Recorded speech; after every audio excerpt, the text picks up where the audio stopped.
Start करते हैं TLP से, और जिसको आपने काफी कवर भी किया है अपनी सहाफती और इंटेलेक्चुअल तरीके से। तो ये जो अभी हुआ है, क्या आप समझते हैं कि वाकई इनको अभी फैसला कर लिया रियासत ने कि इनको बैन करना है?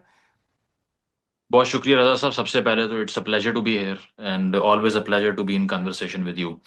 बात यह है कि पाकिस्तान ने पॉलिटिकल इंजीनियरिंग के लिए हमेशा से ऐसी एंटिटीज को रेज किया, उनको तकवीत बख्शी, ऐसी ऑर्गेनाइजेशंस को जो कि कल को जाके उनका गले का फंदा भी बनी। हम्म। और ये हमारे फॉरेन पॉलिसी गोल्स, चाहे हम साया ममालिक में अचीव करने का ताल्लुक हो, जिस तरह हमने अफगान मुजाहिदीन जो हैं उनको ट्रेनिंग दी, और उसके बाद में अमेरिकन तो चले गए यहाँ से, लेकिन अब अफगानिस्तान की एक इतनी यंग पॉपुलेशन जिसमें इतनी एनर्जी मौजूद थी, और आगे कोई वाइट कॉलर नौकरियां तो वो कर नहीं सकते थे।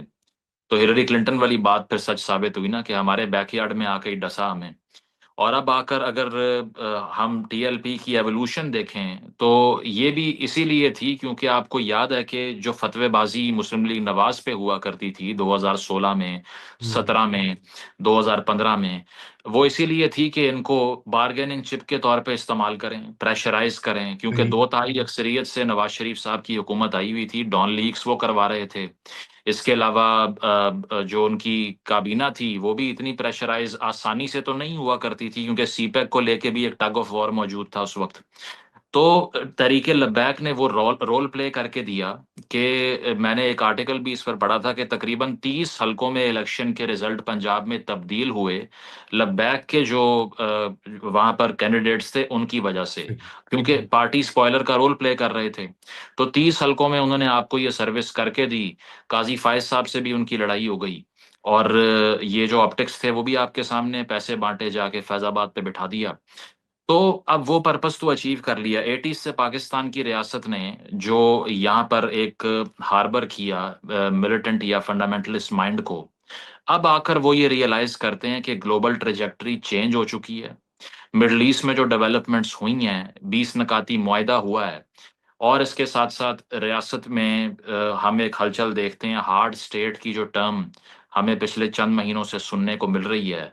तो मेरा ख्याल है कि वो वही रियासत है जिसमें एजिटेशन की गुंजाइश अब बाकी नहीं रही। हम्म। चाहे वो किसी भी नौइयत की एजिटेशन हो, पहले तो आपको पता है लेफ्ट विंग के लिए स्पेस नहीं थी, राइट विंग तो सड़कें जलाया करता था, बिल्कुल। गाड़ियां तोड़ा करता था, और उनके लिंच मॉब्स बने हुए थे। टीएलपी ने जड़ावाला में जो कुछ किया या बाकी जगहों पे किया हम सबके सामने है। लेकिन अब आकर पैगाम वाजे ये है कि किसी के पास भी एजिटेशन की स्पेस नहीं है। अगर वो किसी ने करना है तो पोस्ट 9th में पाकिस्तान में वो पॉसिबल नहीं है।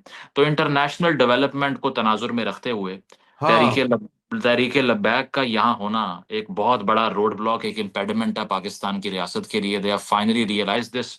ये कोई रिफॉर्म के लिए इनको जो है वो रिवर्स नहीं किया जा रहा है, इनकी ग्रोथ को ये मजबूरी और प्रैग्मेटिज्म के तहत किया जा रहा बिल्कुल, मजबूरी और प्रैग्मेटिज्म, बहुत अच्छी आपने बात कही, क्योंकि आलमी तनाजुर यकसर बदल गया है। मगर मुजम्मिल, ये सवाल पैदा होता है कि इनको एक्टिवेट किसने किया? अभी ये जो हालिया फसाद हुआ, देखे ना, कई कई कंस्पिरेसी थेरीज है। कुछ कहते हैं अंदर से किसी ने इशारा किया होगा, कुछ कहते हैं ये बहुत ही तगड़े हो गए हैं, कुछ कहते हैं क्योंकि जब 2 साल से गजा के ऊपर बमबारी जारी थी और जेनोसाइड जारी था, उस वक्त तो ये निकले नहीं है।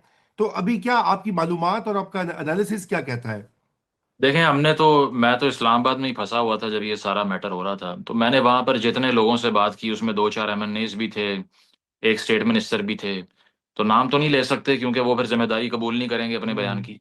लेकिन बात यह है कि उन्होंने यही बताया कि जब ये निकले हैं तो उस वक्त पंजाब हुकूमत को ये कहा गया कि जैसे आपने डील करना है आप कर लें। अच्छा। और उन्हें भी ये बताया गया कि आपने आना है तो आप आ जाएं। हम्म। लेकिन अब इशू ये है कि जब मिडवे वो पहुंच गए, हमारे वेस्टर्न बॉर्डर के ऊपर अफगानिस्तान ने हमला शुरू कर दिया, और एक सिग्नलिंग ये की गई नकवी साहब की तरफ से, बाकी लोगों की तरफ से, कि फिल वक्त जंग लगी हुई है बॉर्डर पे, तो आप जरा आराम फरमाइए, इसको पोस्टपोन कर दें। तो फिर रिजवी साहब का मौकिफ उस पे ये रहा एलिजिडली, जो मुझे बताया गया, क्योंकि ऑब्वियसली ये पब्लिश रिपोर्ट तो नहीं है कहीं पे। तो हम्म। वो ये है कि जनाब उन्होंने कहा कि एक तो फेस सेविंग का इशू है, दूसरा घर से जो पैसे बरामद हुए हैं उनकी वापसी का इशू है।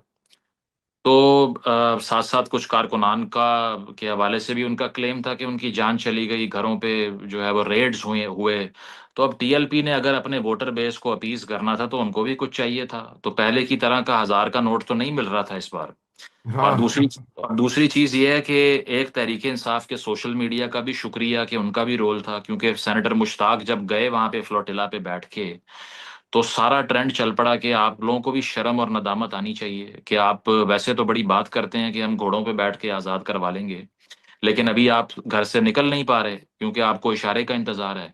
तो तहरीक लब्बैक के खिलाफ बड़ा विशिष्ट ट्रेंड भी चला कि ये स्टेट का बिल्कुल। पॉन है, तो उससे भी उनको प्रेशर महसूस हुआ। तो मल्टीप्लिसिटी ऑफ फैक्टर्स हैं, लेकिन जो उनके क्या कहना चाहिए, जो उनको रेस्क्यू कर लिया करते थे इस बार इसीलिए नहीं हुआ कि वो फेस सेविंग नहीं मिल रही थी।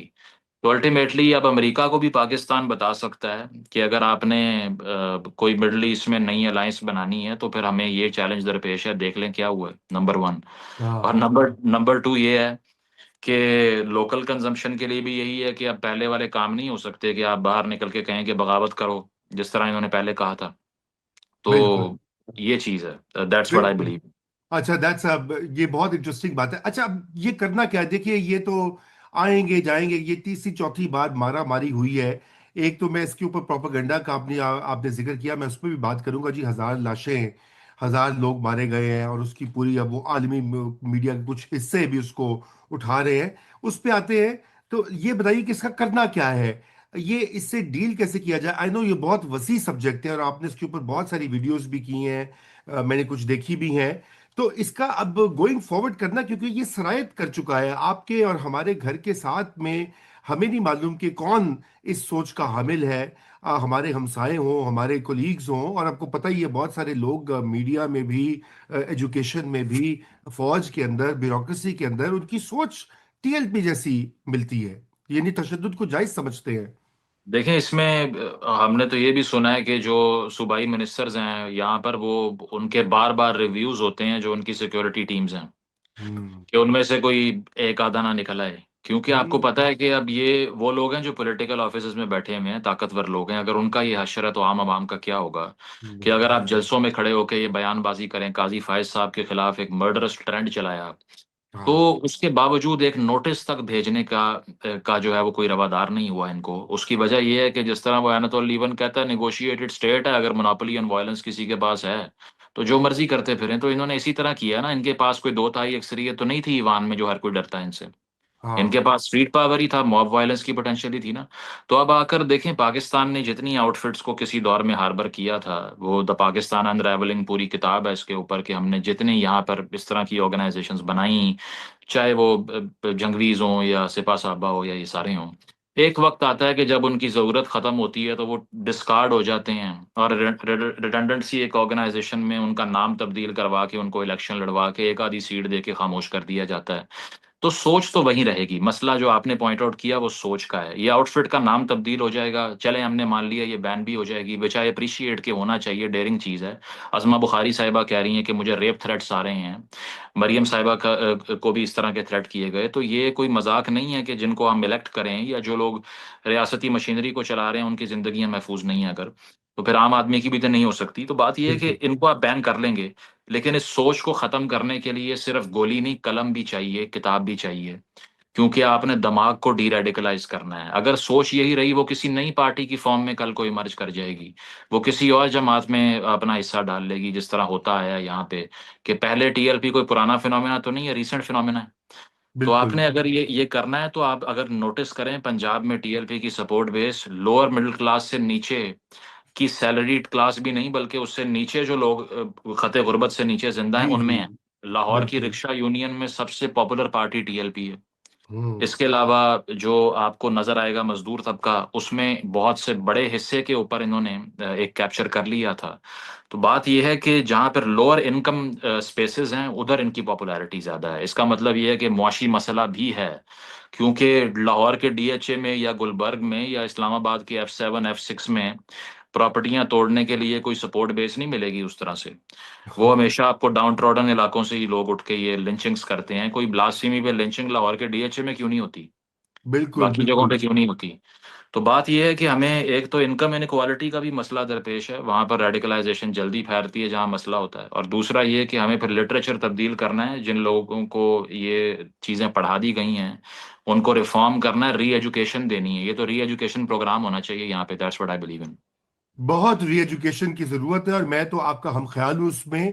तालीमी निज़ाम, मीडिया, ये सारे जो जहनों को शेप करते हैं, लेकिन एक व्यू पॉइंट ये है मुजम्मिल, और वो मैं डेविल्स एडवोकेट के तौर पे कह रहा हूँ, वो कहते हैं जी अब कुछ नहीं हो सकता, क्योंकि पाकिस्तान की बुनियाद रखी गई मजहब के नाम पर 70-80 साल। इसकी हर चीज में आपने वो एक तरह से मजहब का सियासी इस्तेमाल शेवा बना दिया, सियासतदानों का भी, दीगर लोगों का भी। तो वो कहते हैं कि अब ये इरिवर्सिबल हो गया, अब आपको उससे से डील करना है। आप मुत्तफिक हैं इस ये भी जरा एक्सट्रीम पॉइंट जी, है, पॉइंट ऑफ व्यू है। देखिए मैं तो नहीं हूँ मुत्तफिक। उसकी वजह ये है कि हम अगर देखें तो मजहबी तबका जो है वो मलेशिया, इंडोनेशिया में भी मौजूद है, सऊदी अरेबिया में भी है, दुबई में भी है, यूएई हम्म। में भी है। लेकिन वहाँ ये नहीं होता कि एक मॉब उठे और कंटेनर दरमियान में लगा के बैठ जाए और कहे कि चीफ जस्टिस साहब इज्जत बचाओ अपनी, और अब अपनी जान बचाओ अब। ये रेट ऑफ द स्टेट का इशू है, नंबर वन। नंबर टू, अगर हम ये समझते हैं कि पाकिस्तान के लोग फंडामेंटलिस्ट पार्टियों को वोट देते हैं, तो ऐसा बिल्कुल नहीं है। हमने हमेशा मॉडरेटली इस्लामिक पार्टीज को वोट किया है। हाँ, अगर नवाज शरीफ साहब क्लीन शेव करके आके आईजीआई का नारा लगाएं फिर समझ आता है हमें। हम्म। लेकिन जमीयत उलमा इस्लाम को हमने सदारत नहीं दी, ना वजारत उज़्मा सौंपी उनको, ना टीएलपी को हमने मेजोरिटी में वोट दिया, ना हमने किसी ऐसी फार राइट की पार्टी को वोट इन किया कि वो आके हुकूमत पे कब्जा कर ले। तो पाकिस्तान में हमेशा मॉडरेट्स ने वोट लिया, लेकिन अब अलमिया क्या है कि वो मॉडरेट्स इस्लामिक टच देते फिर रहे हैं। ना। क्योंकि वो जो हैं, मतलब पाकिस्तान का एक वोटर कहता है कि बातें वही करो जो फार राइट वाले करते हैं, लेकिन तुम्हारा हुलिया वो नहीं होना चाहिए। हाँ। तो बात ये है कि हमें ये होप ये है कि इस तरह की मिडिल क्लास को हम टैप कर सकते हैं, और उसके लिए ये है कि रेट ऑफ द स्टेट हो, यानी कि जो मैक्स वेबर कहता है कि अगर रियासत अपने आप को आप कहते हैं तो monopoly on legitimate use of violence आपके पास होनी चाहिए। वो ये नहीं कि कोई भी मॉब उठे या बलूचिस्तान में जिरगा उठे और किसी कपल को सहरा में लेके जाए गोलियां मार दे, या साउथ पंजाब में कोई पंचायत उठे और वो कारोकारी का इल्जाम लगा के लटका दे लाशें किसी की, या टीएलपी वाले उठें और वो कहें कि अदालत लेके ही नहीं मामला हमने जाना, इल्जाम लग गया है बस लिंच कर दो इसको। तो यहाँ मसला ये है कि यहाँ पे कोई जुडिशल कोड पे कंसेंसस नहीं है। कोई हम्म। कहता है हमें अदालत पे यकीन नहीं है, हम खुद अपना फैसला अपने हाथ से करेंगे, जो मशल खान के साथ किया, बाकी लोगों के साथ किया। तो मसला ये है कि अगर सजा देने वाली एंटिटी एक हो तो उसके बाद में ये सब खुद फिल्टर आउट हो जाएंगे। उसके लिए प्रोग्रेसिव एजुकेशन चाहिए। 2030 का प्रोग्राम एमबीएस भी लेकर आ गया, वहां पर भी जी। आपको चीजें तब्दील होती हुई नजर आएंगी। ठीक है, बाकी जगहों पर भी बिल्कुल। ये हुआ। तो हमें भी ये री एजुकेशन की तरफ अगर जाएं, ये मुश्किल काम नहीं होता, रियासत की छड़ी बहुत मजबूत होती है, वो सारे हाँ। फंडामेंटलिस्ट को खत्म कर सकती है अगर वो चाहे तो।